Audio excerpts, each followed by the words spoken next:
Ladies and gentlemen, this is TVP World. You're watching another edition of Break the Fake, where we debunk fake news and combat false narratives. I'm your host, Benjamin Lee, and let's get rolling.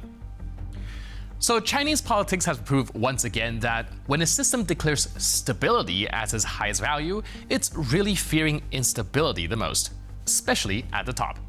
Xi Jinping has launched an investigation into his most influential general, Zhang Xuya, who is effectively the commander-in-chief of the country's army. This was reported by the Wall Street Journal and the Washington Post. The move targets the top of the military leadership. Alongside Zhang, the investigation also implicates General Liu Zhengli, chief of the Joint Staff Department of the Army, the man responsible for planning operations and combat actions. The official wording is textbook China. Serious violations of party discipline and state laws. Translation? It means the party has decided, yeah, you're done, and no follow-up questions are encouraged. 75-year-old Zhang Xuya is not just any general.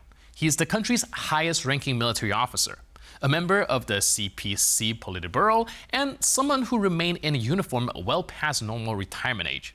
He survived earlier purge cycles, which only strengthened his reputation as untouchable.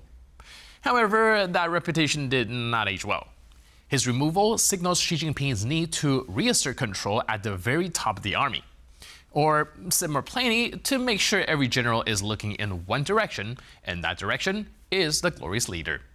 This is happening against the backdrop of Beijing's broader ambitions. Xi is pushing for rapid military modernization and openly pursuing strategic goals, including the repeatedly stated objective of being ready to invade Taiwan by 2027. Now, this is where the irony kicks in. The generals currently under investigation were central figures in this modernization drive and among the few in the PRC with real combat experience.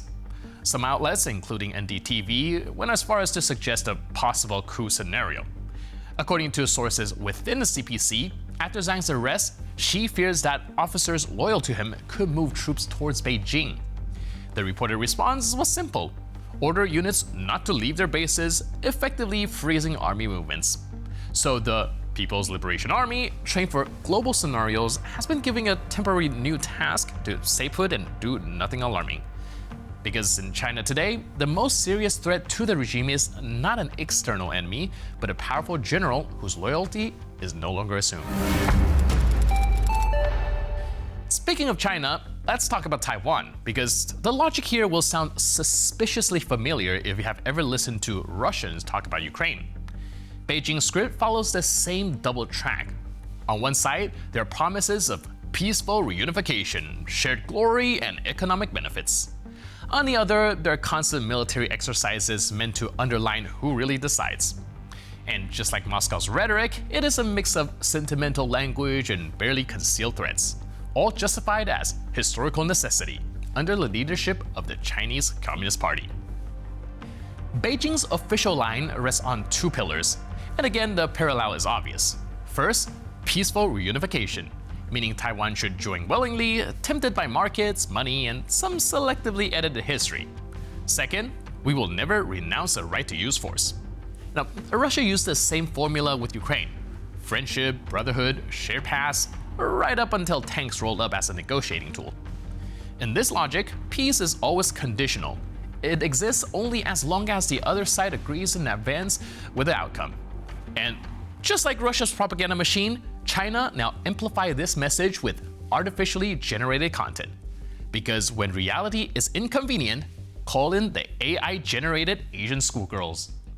是立建国高级中学的学生，台湾是中国的，我们都是一家人，希望祖国早日统一，一起更好。也欢迎你们来台湾玩哦，这里真的很美。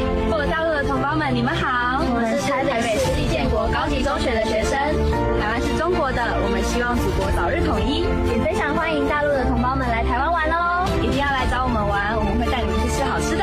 谢谢大家，期待见面。我们是台湾女孩，中国的祖先，你们好。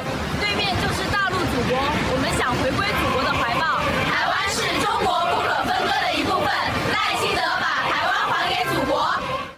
So, just one tiny problem here. The Taipei Municipal Jianguo High School happens to be a boys-only school. So when girls show up on screen claiming they study there, the whole thing becomes kind of silly, no? And then comes the name. It is spelled using the Chinese spelling system rather than the one actually used in Taiwan, which is the kind of mistake you make when the entire production is put together far away from reality without a single person who has ever dealt with Taiwan outside a briefing memo leading to the charge. Posting a video like this does not really persuade anyone. It mostly exposes how poorly this kind of propaganda travels once it leaves its home environment. And that, in a very practical way, helps explain why many people in Taiwan are deeply skeptical of becoming part of a system where this style of messaging is treated as normal. Russian propaganda, meanwhile, has once again started glazing itself at how intimidating they are to the West. This time, the performance comes from Sergei Naryshkin, who gave another interview as head of the Russian Foreign Intelligence Service. According to him, Western intelligence services are allegedly astonished by Russia's successful testing of its latest weapons. The lineup is familiar, almost nostalgic: the Burevestnik missile, the Poseidon underwater vehicle, and the combat use of the Oryshnik, 3 greatest hit from the Kremlin mythology playlist, remaster for another round of intimidation. Сделанное президентом Российской Федерации заявление об успешном завершении испытаний систем оружия «Буревестник» и «Посейдон» произвело, конечно, такое серьезное впечатление и на наших противников, ну и на наших партнеров. Большинство и политиков, и военных, и экспертов на Западе не ожидали того, что Россия сможет вот в такие относительно короткие сроки создать такие совершенные системы оружия.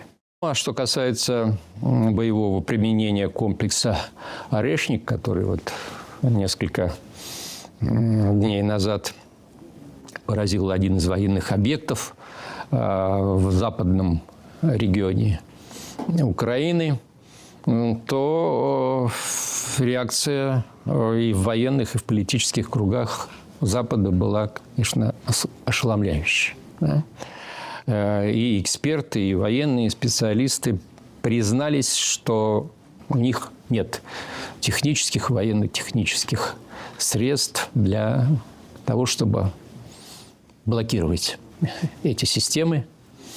И они восприняли это как, конечно же, как предупреждение и предостережение от непосредственного вовлечения воинских формирований, воинских частей государств, членов блока НАТО в боевые действия на территории Украины и в размещение воинских контингентов на контролируемой Украиной территории после завершения конфликта.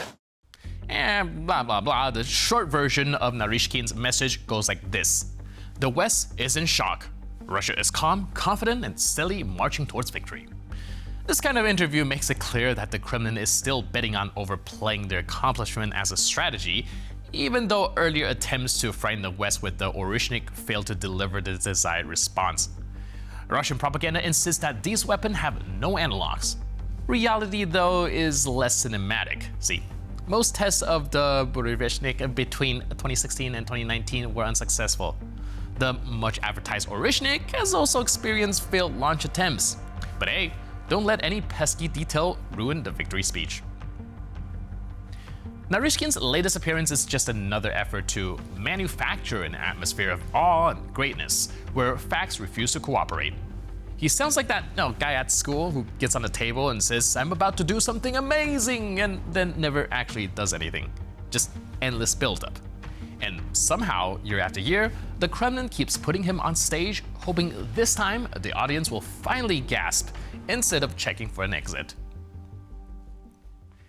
And with that, we conclude this edition of Break the Fake. But for more news, update, and commentary, please stay tuned to TVP World.